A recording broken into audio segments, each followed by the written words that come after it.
2016 May 25 അധികാരമേറ്റ ഇടതുമുന്നണി സർക്കാർ 100 ദിവസത്തെ ഭരണം പൂർത്തിയാക്കുമ്പോൾ എല്ലാം ശരിയായി തുടങ്ങിയോ? ഒരു തിരിഞ്ഞുനോട്ടം. പിണറായി വിജയനായ ഞാൻ നിയമം വഴി സ്ഥാപിതമായ ഭാരതത്തിൻ്റെ ഭരണഘടനയോട് LDF വരും, എല്ലാം ശരിയാകുമെന്ന പ്രചാരണ മുദ്രാവാക്യവുമായാണ് ഇടതുമുന്നണി നിയമസഭാ തെരഞ്ഞെടുപ്പിനെ നേരിട്ടത്. 140-ൽ 91 സീറ്റുകൾ നേടി അധികാരത്തിലെത്തിയ ഇടതുമുന്നണി സർക്കാരിന്റെ ആദ്യ മന്ത്രിസഭാ യോഗത്തിലെ തീരുമാനങ്ങൾ ജനങ്ങളുടെ പ്രതീക്ഷ കണക്കിലെടുത്തു തന്നെ ഉള്ളതായിരുന്നു. അപ്പോൾ ആദ്യ ക്യാബിനറ്റ് യോഗം ഇന്ന് ചേർന്നല്ലോ.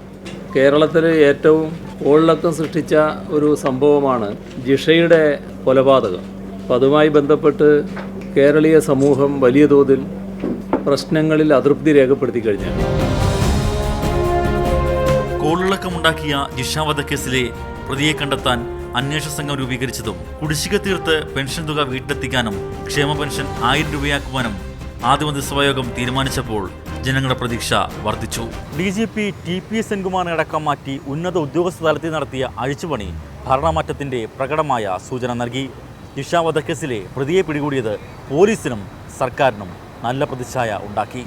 മഹസർ തയ്യാറാക്കിയത് മുതൽ ശവശരീരം ദഹിപ്പിച്ചതുവരെ സാധാരണ നടപടികൾക്ക് വിരുദ്ധമായ കാര്യങ്ങളാണ് സംഭവിച്ചത്. അപ്പോൾ ഇതുമായി ബന്ധപ്പെട്ട് ഇപ്പോഴുള്ള അന്വേഷണ സംവിധാനത്തിൽ അതൃപ്തിയാണ് പൊതുവെ കേരളത്തിൽ ഉയർന്നു വന്നത്. ഇത് മന്ത്രിസഭ ഗൗരവമായി തന്നെ പരിഗണിച്ചു. UDF സർക്കാരിന്റെ അവസാന കാലത്തെ വിവാദ തീരുമാനങ്ങൾ പരിശോധിക്കാൻ മന്ത്രിസഭാ ഉപസമിതിയെ നിയോഗിക്കാനുള്ള തീരുമാനവും ആദ്യ മന്ത്രിസഭാ യോഗത്തിൽ തന്നെ ഉണ്ടായത് ചരിത്ര സംഭവമായി.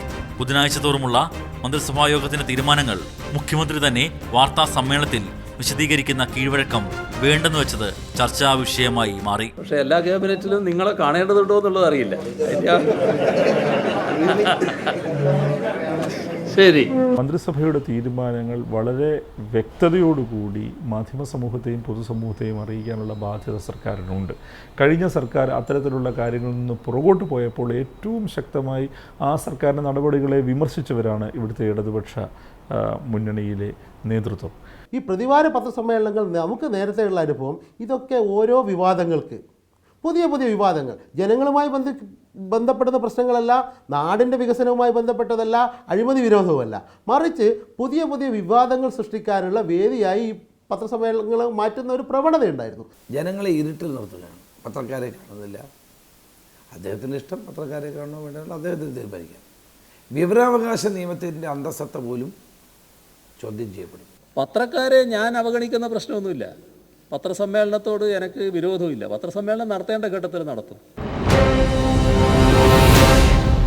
സർക്കാരിനെ തുടക്കത്തിൽ അലട്ടിയത് ഗുരുതരമായ സാമ്പത്തിക പ്രതിസന്ധിയാണ്. സാമ്പത്തിക വിദഗ്ധനായ ധനമന്ത്രി ഡോക്ടർ TM തോമസ് ഐസക് കാലിയായ ഖജനാവ് തുറന്നുകാട്ടാൻ മറന്നില്ല. ധനമന്ത്രി ഡോക്ടർ തോമസ് ഐസക് ജൂൺ 30 നിയമസഭയിൽ അവതരിപ്പിച്ച ധവളപത്രം സൂചിപ്പിച്ചത് കേരളത്തിന്റെ സാമ്പത്തിക സ്ഥിതി താറുമാറായി കിടക്കുകയാണെന്ന യാഥാർത്ഥ്യമാണ്. സർക്കാരിന്റെ സുഗമമായ മുന്നോട്ടുപോക്കിന് കനത്ത വെല്ലുവിളി ഉയർത്തിയ ധനസ്ഥിതി തകർച്ചയുടെ കാരണങ്ങളും ധവളപത്രത്തിൽ വ്യക്തമാക്കിയിരുന്നു. ഖജനാവിലെ നീക്കിയിരിപ്പ് 173 കോടി രൂപയുടെ കമ്മിയായിരുന്നു.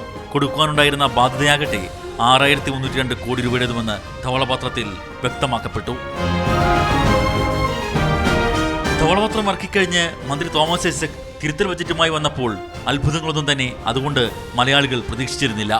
എന്നാൽ സാമ്പത്തിക മാന്ദ്യത്തിൽ നിന്ന് കരകയറാനുള്ള പാക്കേജിനൊപ്പം സാമൂഹിക ക്ഷേമത്തിനും കൃഷിക്കും വനിതാക്ഷേമത്തിനും ഊന്നൽ നൽകിയാണ് പിണറായി സർക്കാരിന്റെ ആദ്യ ബജറ്റ് മന്ത്രി തോമസ് ഐസക് നിയമസഭയിൽ അവതരിപ്പിച്ചത്. നൂൽപാലത്തിന്മേൽ കൂടിയുള്ള നടത്തമാണിതെന്ന് ജാഗ്രതപ്പെടുത്താൻ ആഗ്രഹിക്കുന്നു. ഇന്നത്തെ വലിയ റവന്യൂ കമ്മി കണ്ട് ഭയപ്പെടാതെ മൂലധന നിക്ഷേപം വർദ്ധിപ്പിക്കുകയാണ്. ആദ്യത്തെ ബഡ്ജറ്റിൽ നമ്മുടെ വികസന പ്രവർത്തനങ്ങൾക്കായി ധനരൂപീകരണത്തിന്, ധനസമാഹരണത്തിന് ധനവകുപ്പ് ധനകാര്യമന്ത്രി സഖാവ് ഡോക്ടർ തോമസ് ഐസക് മുമ്പോട്ട് വെച്ച കിഫ്ബി എന്ന സങ്കല്പം, അത് വളരെ ഉട്ടോപ്യനാണെന്ന് വിമർശനം പലരും ഉയർത്തുമ്പോൾ പോലും എന്നെപ്പോലുള്ളവർ അത്തരത്തിലുള്ള ഒരു ധനസമാഹരണത്തിനെയും അതിൻ്റെ ധനവിനിയോഗത്തെയും വളരെയധികം പ്രതീക്ഷയോടെ കാണുന്നത്. എന്നാൽ രജിസ്ട്രേഷൻ നികുതിയിലും സ്റ്റാമ്പ് ഡ്യൂട്ടിയിലുമുള്ള വർധനവ് മൂലം വസ്തു കൈമാറ്റത്തിന് ചെലവേറിയത് ജനങ്ങൾക്ക് ബുദ്ധിമുട്ടുണ്ടാക്കുന്നതായി. കുടുംബാംഗങ്ങൾക്കിടയിലെ ഭാഗം വയ്പിലൂടെയുള്ള വസ്തുഇടപാടിന് ഉണ്ടായിരുന്ന ഇളവ് എടുത്തു കളഞ്ഞതും പ്രതിഷേധത്തിന് കാരണമായി. ഭാഗവത്ര ഉടമ്പടി അതുപോലുള്ള പിതൃസ്വത്ത് മക്കൾക്ക് കിട്ടണമെങ്കിൽ പോലും വൻ തുക കൊടുക്കേണ്ടി വരിക. വിവാദങ്ങൾ ഭരണത്തിൻ്റെ കൂടപ്പിറപ്പാണ്. കഴിഞ്ഞ സർക്കാർ എണ്ണമറ്റ വിവാദങ്ങളിലൂടെയാണ് കടന്നുപോയത്.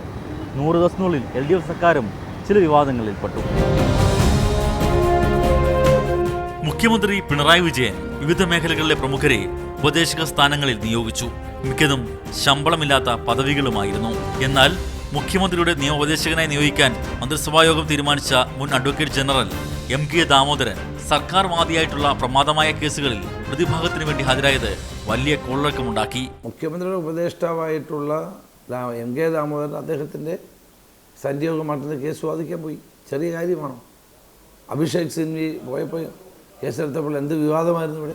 ഈ നിയമനം ചോദ്യം ചെയ്ത് BJP സംസ്ഥാന പ്രസിഡന്റ് കുമ്മനം രാജശേഖരൻ ഹൈക്കോടതിയെ സമീപിച്ചു. നിയമസഭയിലും വിഷയം ഉന്നയിക്കപ്പെട്ടു.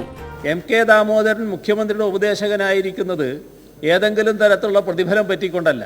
ഏതെങ്കിലും കേസ് എടുക്കുന്നതിന് അദ്ദേഹത്തിന് ഒരു തരത്തിലുള്ള നിരോധനവുമില്ല. എന്നാൽ മുഖ്യമന്ത്രിയുടെ നിയമോപദേശകനാക്കാനുള്ള തീരുമാനം താൻ സ്വീകരിച്ചിട്ടില്ലെന്ന് അഡ്വക്കേറ്റ് MK ദാമോദരൻ അറിയിച്ചതോടെയാണ് ഈ വിവാദത്തിന് കൊടിയിറങ്ങിയത്. ഇങ്ങനൊരു വിവാദം വന്നപ്പോൾ ആ വിവാദമല്ലാത്ത രീതിയിൽ പടർന്നപ്പോൾ എൻ്റെ സാന്നിധ്യം സർക്കാരിൻ്റെ സത്കീർത്തിക്ക് മോശമായി ഭവിക്കരുത് എന്ന ഒരു നിർബന്ധ ബുദ്ധി ശ്രീ MK ദാമോദരൻ കാണിച്ചു. അദ്ദേഹം ഈ സ്ഥാനം ഏറ്റെടുത്തില്ല. നമ്മളിപ്പോൾ മനസ്സിലാക്കേണ്ടത് അദ്ദേഹം ഈ സ്ഥാനം ഏറ്റെടുക്കുന്നതിന് മുമ്പാണ് ഈ വിവാദങ്ങളൊക്കെ വന്നതെന്നുള്ളതാണ്. മുഖ്യമന്ത്രി പിണറായി വിജയന്റെ വിട്ടുവീഴ്ചയില്ലാത്ത പല നിലപാടുകളും ജനങ്ങൾ ആവേശത്തോടെ സ്വീകരിച്ചു. സർക്കാർ ഓഫീസുകളിലെ അരാജകത്വം അവസാനിപ്പിക്കണമെന്ന മുഖ്യമന്ത്രിയുടെ മുന്നറിയിപ്പിന് പൊതുസമൂഹം കൈയടി നൽകി. ഓരോ ആളുടെയും കുടുംബത്തിൻ്റെയും നാടിൻ്റെയും ജീവൽ പ്രശ്നങ്ങളാണ് ഫയലിനകത്തുള്ളത് എന്ന ധാരണ നമുക്ക് പൊതുവിലുണ്ടാകണം. മിക്കവാറും ഫയലുകളിൽ അല്ലെങ്കിൽ എല്ലാ ഫയലുകളിലും നിങ്ങളൊരു കുറിപ്പ് എഴുതുന്നുണ്ട്. ആ കുറിപ്പാണ് ചിലരുടെ കാര്യത്തിലെങ്കിലും അവർ തുറന്ന് ജീവിക്കണോ എന്ന് പോലും തീരുമാനിക്കുന്നത്. നമ്മളെപ്പോഴും പറയാൻ മടിക്കുന്ന ചില കാര്യങ്ങൾ, ഒരു ഭരണാധികാരിയും പറയാൻ മടിക്കുന്ന ചില കാര്യങ്ങളുണ്ട്. ഇവിടുത്തെ ബ്യൂറോക്രസിയുമായി ബന്ധപ്പെട്ട് സർക്കാർ ഉദ്യോഗസ്ഥർ എങ്ങനെ അവരുടെ ജോലിയിൽ സംഘടിതമായി വീഴ്ച വരുത്തുന്നുവെന്നും ഉദാസീനത കാണിക്കുന്നു എന്നുള്ളത് ഒരു ഭരണാധികാരിയും അങ്ങനെ തുറന്നു പറയാൻ പെട്ടെന്ന് ധൈര്യം കാണിക്കാത്ത സംഗതിയാണ്. ഒരു ഭാഗത്ത് ഉദ്യോഗസ്ഥരെ മുഖ്യമന്ത്രി വരട്ടുന്നു. ഉദ്യോഗസ്ഥർ ചെയ്യേണ്ടത് ചെയ്യണം, ആ കാര്യത്തിൽ സംശയമില്ല. പക്ഷെ അതേ സമയത്ത് ഉദ്യോഗസ്ഥരോട് പൂക്കളം പോലും ഓണക്കാലത്ത് ഒഴിവാക്കി കർത്തവ്യ നിർവഹണത്തിൽ ഏർപ്പെടണം എന്ന് പറയുന്ന ഈ സർക്കാർ, സെക്രട്ടേറിയറ്റിൽ ഓഫീസ് സമയത്ത് പൂവിടാൻ പാടില്ല, ഓണസദ്യ നടത്താൻ പാടില്ല എന്ന് പറയുമ്പോൾ അത് എന്തോ ഒരു വലിയ ഭീകരതയാണ് എന്ന് പറയുന്ന ആളുകളോട് ഒരു ചോദ്യം തിരിച്ചു ചോദിക്കാം.